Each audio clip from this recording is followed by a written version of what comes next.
बिस्मिल्लाहिर्रहमानिर्रहीम अस्सलामु अलैकुम रहमतुल्लाह। शहबाज शरीफ का अंजाम सेम नवाज़ शरीफ की तरह का होने जा रहा है। जिस तरीके से नवाज़ शरीफ को डिसक्वालीफाई करके नाअहल करके वज़ारत उज़्मा से हटाया गया और वज़ीर-ए-आज़म हाउस से निकाला गया, जिसके बाद वो पूरे पाकिस्तान के अंदर पागलों की तरह सड़कों के ऊपर घूमते हुए, नाचते हुए और उछल कूद करते हुए और सड़कों के ऊपर वावेला करते हुए, शोर मचाते हुए ये नारे लगाते रहे कि मुझे क्यों निकाला।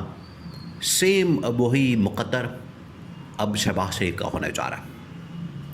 और शहबाज शरीफ को इस्लामाबाद हाई कोर्ट के सीनियर तरीन जज जस्टिस मोहसिन अख्तर ख्यानी ने अपनी अदालत के अंदर तलब कर लिया और तलब किया गया है कि आप आएँ। आप आके एक केस के अंदर, जो कि एक शहरी की जानिब से दायर की गई दरख्वास्त, उस केस को टेकअप किया गया। दरख्वास्त को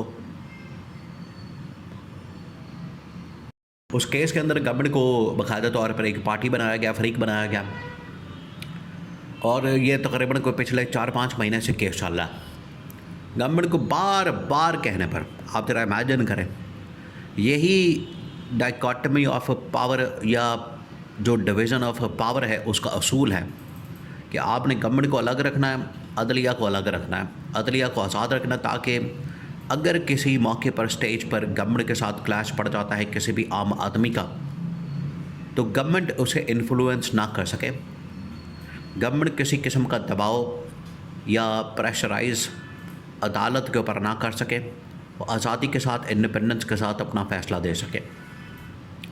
4-5 महीने हो गए, गवर्नमेंट ने कोई इस मामले को ख़ातर भी नहीं रखा, उन्होंने कोई बात नहीं सुनी, उन्होंने कोई इस हवाले से काम नहीं किया।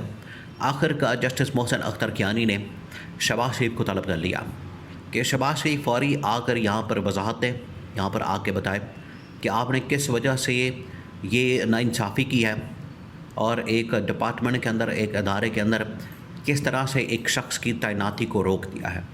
असल में ये केस है। तो शहबाज शरीफ को बुला लिया गया। अब शहबाज शरीफ ने आगे से क्या किया, क्योंकि ये गवर्नमेंट को पता चल गया, अंदाज़ा हो गया कि गवर्नमेंट तो पूरी फारग हो जाएगी। शहबाज शरीफ अगर जाता है अदालत के अंदर, ना सिर्फ शहबाज शरीफ जलील होगा, बल्कि शहबाज शरीफ को जैसे ही अदालत के अंदर डिस्क्वालीफाई कर दिया जाता है, पूरी गवर्नमेंट फारग हो जाएगी।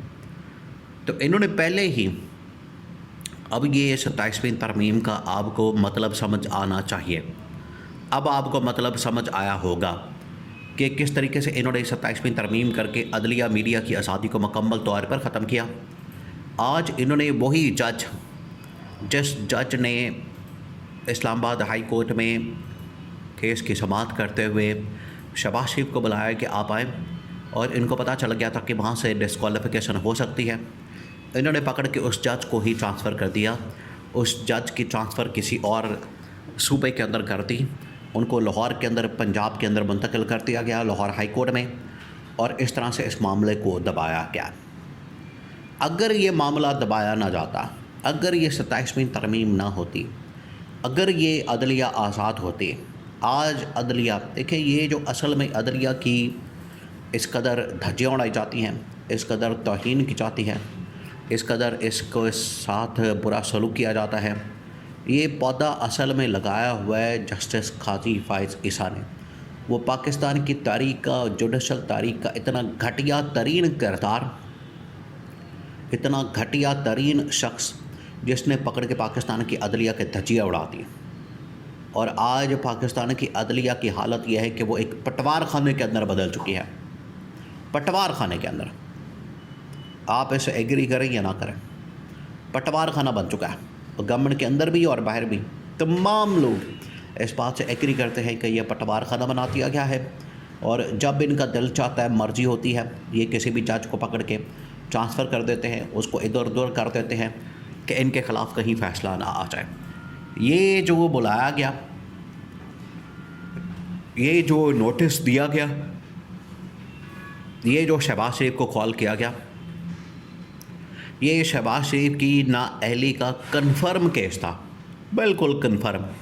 क्योंकि एक बार नहीं, दो बार नहीं, 4 बार नहीं, कई बार गवर्नमेंट को कहा गया और गवर्नमेंट में डायरेक्ट अटॉर्नी जनरल से मामला, कैबिनेट और कैबिनेट से ये मामला प्राइम मिनिस्टर शहबाज शरीफ, वज़ीर आज़म शहबाज शरीफ फॉर्म 47 के जाली शहबाज शरीफ वज़ीर आज़म तक पहुंच चुका था और अब उन्हें बुला लिया गया, अब इन्हें कॉल किया गया और सेम दो जिस तरह से पिछले वज़ीर आज़मों का ये मुकद्दर बन चुका है, उन्हें जिस तरीके से हटाया गया, उसमें एक यूसुफ रज़ा गिलानी जिन्हें बार बार कहने पर आप ज़रा इमेजिन करें इनकी हठधर्मी का लेवल। ये दोनों नून लीग, पीपल्स पार्टी और शरीफ ख़ानदान, जरदारी ख़ानदान, दोनों के दौर के अंदर ये काम होता है। अदलिया के ये लोग नहीं मानते, अदलिया को घर की लॉन्डी बना के रखते हैं, अदलिया को कंट्रोल करना चाहते हैं कि अदलिया हमें कुछ ना कहे, हमें हाथ भी ना लगाए, हमारे मुतालिक कोई फ़ैसला न करे। तो यूसुफ रज़ा गिलानी को हटाया गया जब उसने आसिफ जरदारी के ख़िलाफ़ स्विस गवर्नमेंट को ख़त लिखने से इनकार कर दिया। ख़त के अंदर ये लिखना था कि स्विस गवर्नमेंट के अंदर या स्विस बैंकों के अंदर आसिफ अली जरदारी की जो गैर कानूनी मनी लॉन्ड्रिंग के ज़रिए मुंतकिल हुई रकम का रिकॉर्ड फराहम किया जाए। यूसुफ रज़ा गिलानी ने इनकार कर दिया, डिस्क्वालीफाई कर दिया खड़े खड़े अदालत।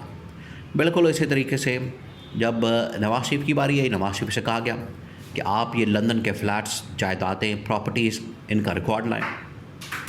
वो रिकॉर्ड नहीं लाया तो अदालत ने पकड़ के उनको भी डिस्क्वालीफाई कर दिया, फारिग कर दिया।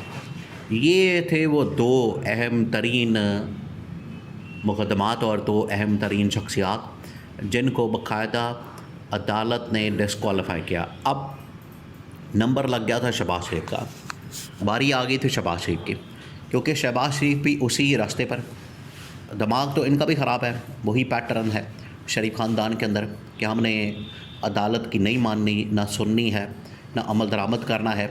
तो इन्होंने उसी के मुताबिक अमल दरामद करते हुए वो जो शख्स एक इंडिपेंडेंट उसकी तैनाती होनी थी लेकिन उसको तैनात नहीं किया गया, वो अदालत के अंदर चला गया। अदालत ने पकड़ के शहबाज शरीफ को नोटिस किया, आप आए वजाहत दें वरना डिस्क्वालिफिकेशन के लिए तैयार हो जाए। वो एक अलग मामला है कि इन्होंने पकड़ के बाद में जस्टिस मोहसिन अख्तर कियानी को ट्रांसफ़र कर दिया, लेकिन ये बात पत्थर पर लकीर बन चुके थे और ये लिखा जा चुका था कि अब शहबाज शरीफ की बारी आ गई है, शहबाज शरीफ को हटाने की तैयारी हो गई है और शहबाज शरीफ को डिस्क्वालीफाई करके नाअहल करके हटाया जाना कन्फर्म हो चुका था।